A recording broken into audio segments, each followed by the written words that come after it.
नमस्कार, मी मोनाली स्वागत करते मोनालीज फूड कोर्टमध्ये। तर आज आपण बनवतोय अळीवाचे लाडू किंवा हलिमाचे लाडू। तर इथे 100 ग्रॅम हलीम घेतलेले आहेत, जे व्यवस्थित स्वच्छ निवडून घेतलेले आहेत। हे आपण एका भांड्यात घेऊया। तर 100 ग्रॅम जर हलीम असेल तर त्यासाठी 1 किलो गूळ, 3 नारळांचं खोबरं आणि 1 चमचाभर तूप लागतं आणि त्याचबरोबर भिजवण्यासाठी पाणी लागतं आणि वेलची पावडर।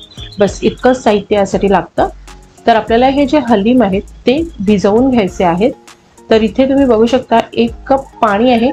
नारळ जे ओले नारळ मी जे फोडले त्यासाठी त्यातून निघालेलं हे पाणी जे आहे ते मी इथे वापरणार आहे। जर हे पाणी नसेल तुमच्याकडे ओला नारळाचं तर मग तुम्ही साध्या पाण्यात भिजवले किंवा जर पाणी कमी पडलं तर आपलं साधं पाणी वापरलं तरीही चालेल। आता हे चमच्याने व्यवस्थित हलवून घेऊया, म्हणजे मग सगळे अळीव व्यवस्थित भिजतील। एकसारखं करून घ्यायचं आहे आणि याच्यावर आपल्याला ठेवायचं आहे झाकण। थोडे सेटल व्हायला लागले, याच्यावर झाकण ठेवूया आणि 3 ते 4 तास आपण हे भिजवून घ्यायचे आहेत, म्हणजे मग ते छान मस्त टपटपीत फुगून वर येतात। तर इथे हे जे अळीव आहेत किंवा हलीम आहेत ते मी 2 तास ठेवून घेतलेले आहेत आणि सुरुवातीला मी 1 कप नारळाचं पाणी घातलं होतं, पण ते थोडं मला कमी वाटलं, त्यामुळे मग मी परत एकदा अर्धा कप पाणी घातलंय आणि तुम्ही बघू शकता हे हलीम मस्त फुगलेले आहेत। सो टोटल 1.5 कप नारळाचं पाणी घातलेलं आहे। नारळाचं पाणी नसेल किंवा कमी असेल तर तुम्ही इथे साधं आपलं पाणी वापरू शकता। आता काय करायचं, तर इथे हे खोबरं घेतलेलं आहे। तर इथे 100 ग्रॅम हलीम घेतलेले आहे, त्याच्यासाठी मी साधारण 3 मीडियम साईजचे नारळ फोडून घेतले होते आणि त्याचं हे खोबरं खोवून घेतलेलं आहे। तर 100 ग्रॅम हलीम असेल तर त्याच्यासाठी 3 मीडियम साईजचे नारळ आणि 1 किलो गूळ किंवा त्यापेक्षा थोडासा कमी घ्यायचा, कारण 1 किलो जरा जास्त होतो। थोडासा काढून ठेवला आहे आणि बाकीचा इथे आपण वापरणार आहोत। आता ह्या खोबऱ्यामध्ये आपण हा जो गूळ आहे जो मी बारीक करून घेतला आहे तो घालून घेऊया।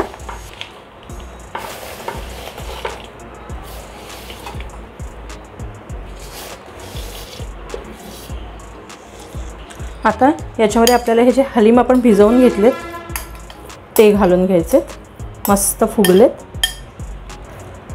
मध्ये तूप जे आहे ते नाही घातलं तरीही चालतं, कारण तसे हे मऊ आणि थोडेसे ओलसरच होतात, पण बाळंतणीसाठी असेल तर थोडंसं तूप वापरू शकतो, म्हणून मी अगदी 1 चमचाभर इथे तूप घालून घेतलेलं आहे। आता आपण हे गॅसवर ठेवूया आणि याचं मिश्रण बनवून घ्यायचं आहे। तर इथे हे जे मिश्रण आहे ते आपल्याला व्यवस्थित एकजीव करून घ्यायचं आहे आणि या गुळाला पाणी सुटेल आणि त्याच्यानंतर ते पाणी आपल्याला सुकवून घ्यायचं आहे। सो एक 10 ते 15 मिनटं हे घाटून यातलं जे पाणी आहे ते आपल्याला सुकवून घ्यायचं आहे। ह्याचा छान असा गोळा झाला पाहिजे, लाडू वळता येईल असा।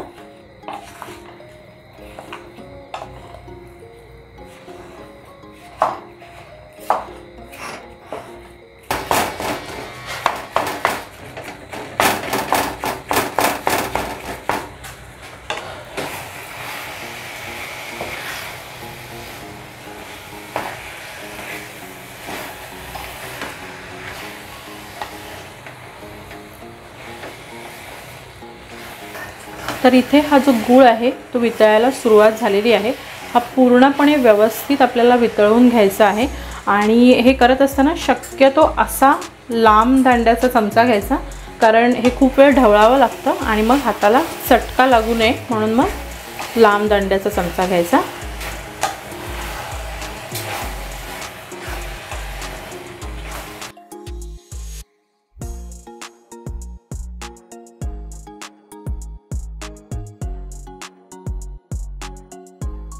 तुम्ही बघू शकता हा गूळ जो आहे तो व्यवस्थित विरघळलेला आहे।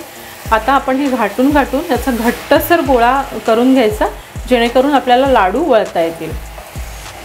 अजून बरंचसं पाणी आहे ह्याच्यात, एकसारखं घाटत राहायचं, नाहीतर मग खाली ते लागू शकतं।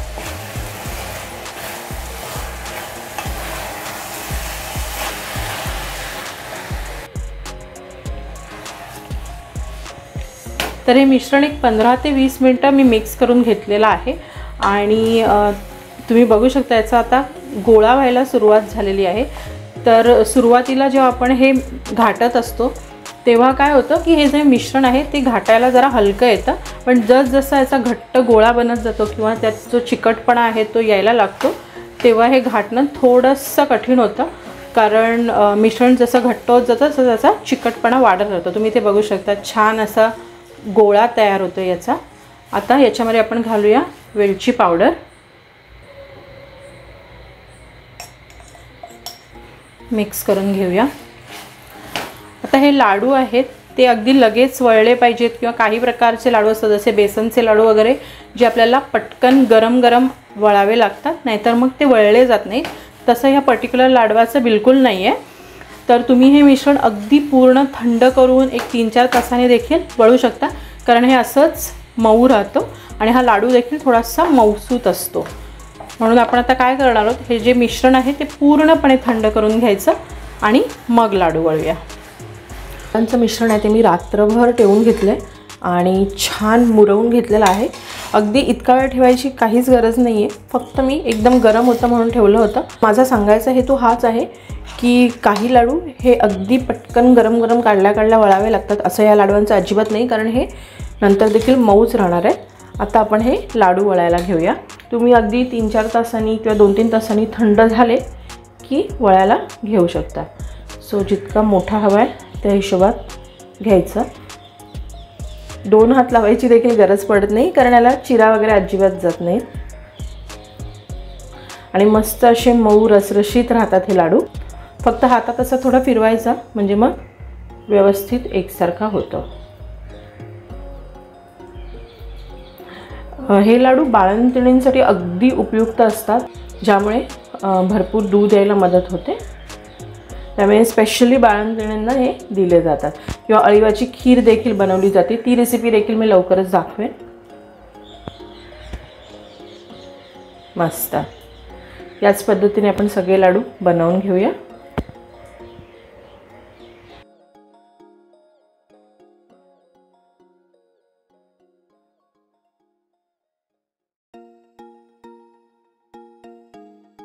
तुम्ही जर लाडवांमध्ये मीठ घालत असाल तर घाला, मी नाही घातले।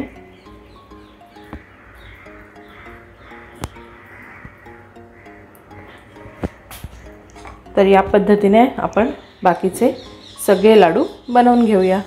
तर इथे आपले हे अळीवाचे लाडू बनवून तयार आहेत। साधारण मीडियम साईजचे एक 45 ते 50 लाडू बनवून तयार होतात। खूप पौष्टिक आहेत, सो नक्की बनवून बघा आणि रेसिपी आवडली तर लाईक, शेअर आणि कमेंट करायला विसरू नका।